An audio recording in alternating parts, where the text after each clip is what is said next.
In a quiet town nestled by the sea, everyone trusted one place, the Grand Vault Bank. It had stood tall for decades, holding the savings, dreams, and futures of the townspeople. No one ever questioned it. But one fateful morning, the unthinkable happened. The bank was gone. Not closed, not robbed. Gone. The grand stone building had vanished without a trace, and so had all the money inside. Panic spread like wildfire.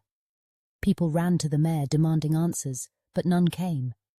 Days turned into weeks, and life became a struggle. For the first time, the townspeople realized how much power the bank had held over their lives.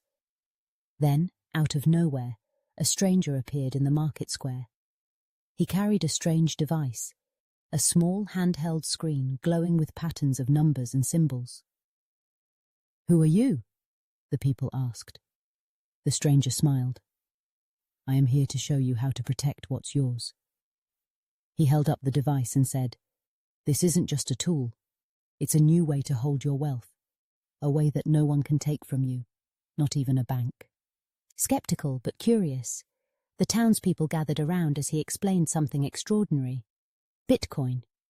He told them how it was not stored in vaults, but in a network, decentralized and secure. No one owned it, and no one could steal it without the owner's permission. A farmer asked, "But what if the network disappears, like the bank?" The stranger replied, "That's the beauty of it. The network exists everywhere.